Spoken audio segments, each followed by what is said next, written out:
Welcome to our channel. ఈ రోజు మన బ్రేక్ఫాస్ట్ రెసిపీ ఏంటంటే పెసరట్లు. ఇంగ్రీడియంట్స్ చూద్దామండి. పెసర రుబ్బులో మనము జింజర్,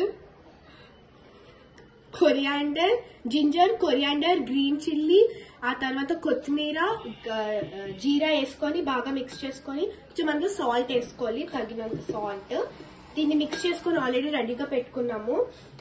మళ్ళీ ఇటు సైడ్ ఏమొచ్చి ఆనియన్ ఇంకా క్యారెట్. ఆనియన్ లో ఆల్రెడీ జీరా వేసుకొని బాగా మిక్స్ చేసుకొని పెట్టుకున్నాము.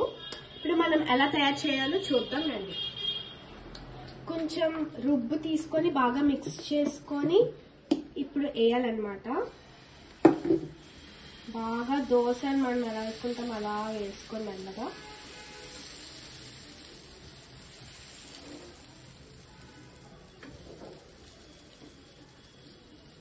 ఇప్పుడు ఇది ఇలా కాలుతుండగా మనం ఇందులో దీనిపైన కొంచెం ఆనియన్ గార్లిష్ చేసుకోవాలి. ఆ తర్వాత కొంచెం క్యారెట్ గార్లిష్ చేసుకోవాలి.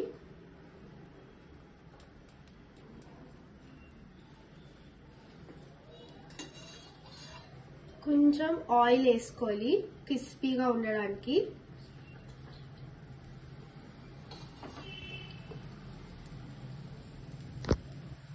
దోశ అయ్యేలోపు మనం చట్నీ చేసుకునే విధానం చూద్దాము. ఫస్ట్ మనం పోపుని గ్రైండర్ లోకి వేసుకోవాలి. ఆ తర్వాత తాలింపుని వేసుకోవాలి. మనం ముందుగానే చేయించుకున్నాము కదా తాలింపుని. ఆ తర్వాత కొంచెం పల్లీలు వేసుకోవాలి. ఇప్పుడు పల్లీలు వేసేసుకున్నాక అప్పుడు తాలింపుని వేసుకోవాలి.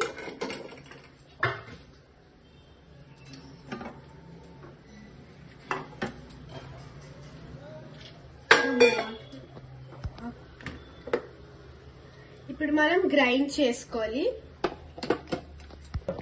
చూసారు కదా, ఇప్పుడు మన చట్నీ రెడీ అయిపోయింది. ఇప్పుడు అట్టు ఎలాగుందో చూద్దాము. చూసారు కదా అట్టు.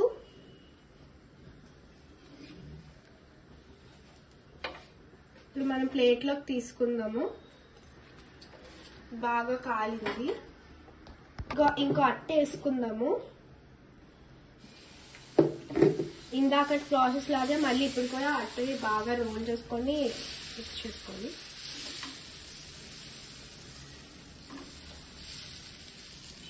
ఇప్పుడు ఈ కాలుతున్న అట్టు మీద మనం కొంచెం గార్లిష్ చేసుకున్నాము ఆనియన్ అండ్ క్యారెట్.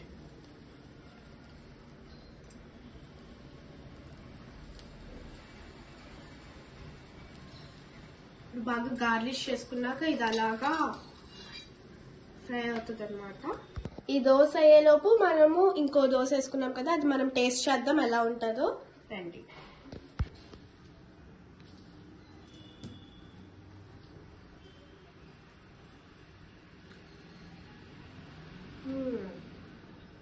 దోశ చాలా బాగుంది. క్యారెట్ ఆనియన్ వేసుకున్నాం కదా, ఇంకా బాగుంది దోశ.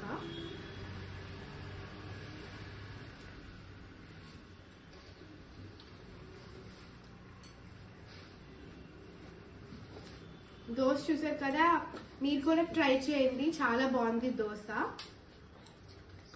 అండ్ మా ఛానల్ని లైక్ అండ్ సబ్స్క్రైబ్ చేయడం మర్చిపోకండి. బాయ్. అండ్ పక్కనున్న గంటను మాత్రం కొట్టడం మర్చిపోకండి. బాయ్.